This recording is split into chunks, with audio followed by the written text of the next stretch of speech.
Si le Moyen-Orient a été parfaitement assimilé dans la vision grecque puis romaine de l'Orbis Terrarum, la géographie médiévale y a fixé le centre du monde. Je cite la Bible, Ézéchiel chapitre 5, verset 5. Ainsi parle le Seigneur, l'Éternel. C'est là cette Jérusalem que j'avais placée au milieu des nations et des pays d'alentour. Les Mappae Mundi occidentales reconnaissent l'axe qui unit le terre et le ciel à Jérusalem, lieu de la passion du Christ. C'est là où convergent les routes du pèlerinage, puis de la croisade après le XIe siècle. Savoir que l'Orient devient pour les Occidentaux la terre sacrée de l'histoire, passée et présente de leur religion. La perte de la géographie antique simplifia considérablement les connaissances sur l'Est du monde, qualifiées indifféremment d'Asie, d'Orient ou de Pars Orientalis, partie orientale. La cartographie se limita à des schémas en forme de taux, où les lieux étaient placés en fonction d'une valeur spirituelle et jamais pratique. À l'image actuellement, une mappemonde du XIIe siècle en figure en taux, c'est-à-dire un T à l'intérieur d'un O, qui signifie Orbis Terrarum. L'Orient, qui représente la moitié des terres, et seulement un quart pour l'Europe, est redevenu un horizon méconnu, lointain et dangereux, mais aussi abritant la terre de la promesse, Jérusalem. À l'extrême-orient se trouve le paradis terrestre décrit dans la Genèse. Nécessairement, les peuples d'Asie, qu'ils fussent byzantins ou sarrasins, c'est-à-dire arabes, s'enveloppèrent de brouillard et d'une inquiétude et d'une indétermination, en raison aussi de la conquête musulmane au milieu du 7e siècle. Dans sa chronique, Robert Lemoine, mort en 1122, imagine les mots du pape Urbain II lors de son appel à la croisade à Clermont en 1095. Je cite « Jérusalem est le nombril du monde, terre plus qu'aucune féconde, pareille à un nouveau paradis. Cette cité royale, sise au milieu du monde, est aujourd'hui captive de ses ennemis et transformée par ceux qui ne connaissent point Dieu en servante des cérémonies païennes. » Les théologiens occidentaux utilisaient ces images du monde, imago mundi en latin, pour un projet religieux chargé de sens mais appauvri en éléments scientifiques. Sous la plume des lettrés comme Isidore de Séville, mort en 636, l'Orient était un chaudron d'hérésie, de sectes idolâtres où vivent les Sarrasins, le lieu d'où surgirait un jour l'Antéchrist. La vision médiévale de l'Orient ne manquait pas de détails, mais ce n'était que des réminiscences scripturaires. Ignorant les systèmes politiques musulmans, les Européens puisèrent dans le passé biblique pour comprendre l'Orient. Tout au plus, les sources notent-elles exceptionnellement une différence entre l'Asie mineure byzantine et chrétienne, avec l'Asie majeure, Asia Major, qui est musulmane, mais aux contours flous. En revanche, les bornes de l'Asie sont plus claires.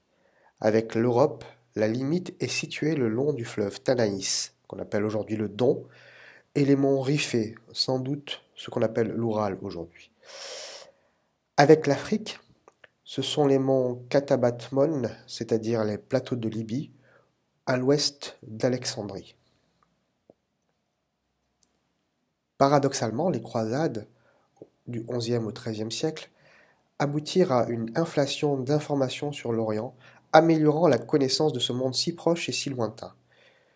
Les récits de voyage, les chroniques de croisades, les traductions de l'arabe au latin et l'installation des États francs en plein cœur de l'Orient ont contribué à mieux cerner cette région, ses différents peuples et ses complexités. Si les lettrés européens continuent à parler en bloc d'un seul Orient, ils conçoivent de véritables encyclopédies sur les peuples qui y résident et qu'ils combattent.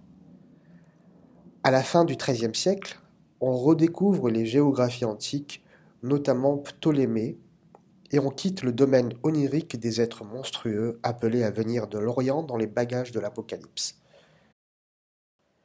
L'attention des Européens est, toutes focalisées au Moyen Âge sur les régions littorales de l'est de la Méditerranée.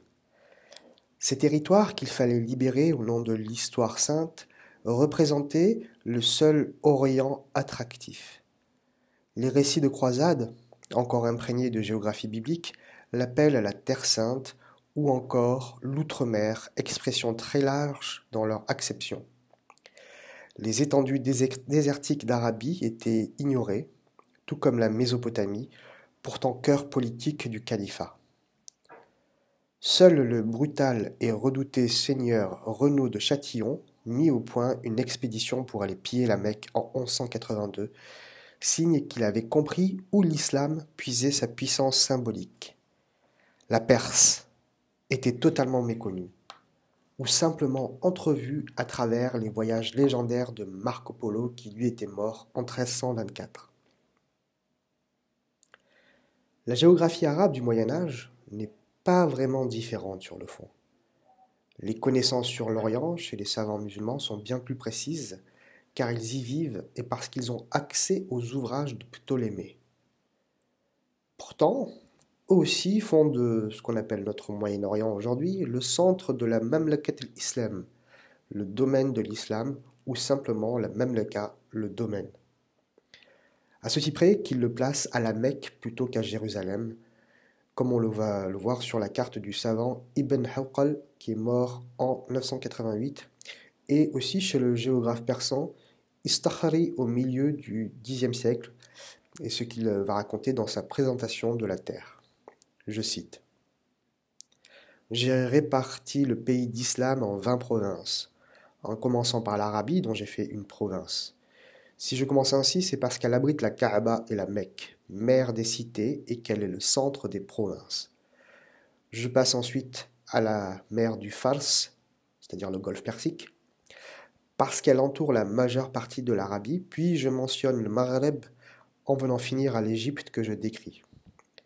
Après quoi je passe au Cham, la Syrie actuelle, puis à la mer de Roum, la Méditerranée actuelle, à la Jazira, à l'Irak, au Khuzistan, au Fars, au Kirman, au pays d'Al-Mansoura, avec les pays contigus du Sindh, de l'Inde et de l'Islam. Fin de citation. Sa description du monde est un voyage qui s'éloigne comme une ellipse depuis la Mecque. À l'image, nous voyons la centralité de l'Arabie chez les géographes musulmans. C'est une carte tirée de l'ouvrage du voyageur et géographe arabe Ibn Hawqal au Xe siècle. Son livre, La configuration de la Terre, centre le monde sur l'Arabie et le Hijaz. Aucun Moyen-Orient ici, au contraire, mais bien un axe du monde qui conditionne la légitimité des sociétés. Au nord, toutefois, se trouvent l'Empire byzantin et l'Arménie, tous deux restés chrétiens, et à l'ouest plane toujours la menace des Francs et des Croisés. Les lettrés musulmans distinguent dans la Mamlakat al-Islam plusieurs ensembles. Outre l'Arabie, il y a le Maghreb, c'est-à-dire le couchant, qui est à l'ouest de l'Égypte. Il y a le Mashriq, le Levant, qui est à l'est. Et puis il y a l'ensemble non arabe, incluant la Perse et les régions asiatiques. C'est-à-dire que l'Égypte est une frontière intérieure, tout comme l'identité ethnique distinguant l'arabe du persan.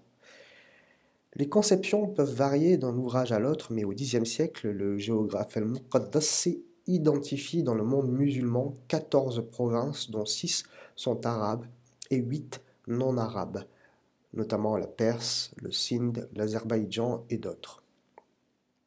Les deux ensembles, de toute manière, se répondent et s'opposent tout en partageant la même foi. Toutes ces conceptions vont voler en éclats avec la fragmentation politique de l'islam puis la conquête mongole au XIIIe siècle. L'Orient musulman perd son unité avant d'être ravagé par les peuples d'Asie centrale. Il n'y a plus de Mamlakat al-Islam, mais une multitude d'émirats concurrents, bien conquis au début du XVIe siècle par les Ottomans, qui étaient certes musulmans, mais d'abord turcs. La géographie arabe ne s'en remettra pas, se contentant désormais de composer des récits de voyage ou de pèlerinage. La littérature de piété va remplacer la description savante, et l'Orient arabe perd son identité propre pour se fondre dans l'administration ottomane. Phénomène révélateur, le grand historien et philosophe Ibn Khaldoun, qui est mort en 1406, élabora sa description du monde connu et négligea les structures de civilisation pour s'attacher à définir des milieux climatiques par bande horizontale. L'Arabie est ainsi insérée dans la seconde partie du monde, associée au Sahara, au Yémen, à l'Inde et au sud de la Chine.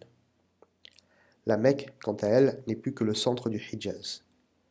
L'analyse a gagné en scientificité, mais aussi en désenchantement.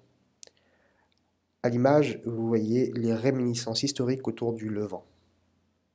Le flou du vocabulaire à propos du Moyen-Orient se nourrit des réminiscences d'une histoire qui est conflictuelle entre l'Europe et l'islam, notamment les croisades et la colonisation.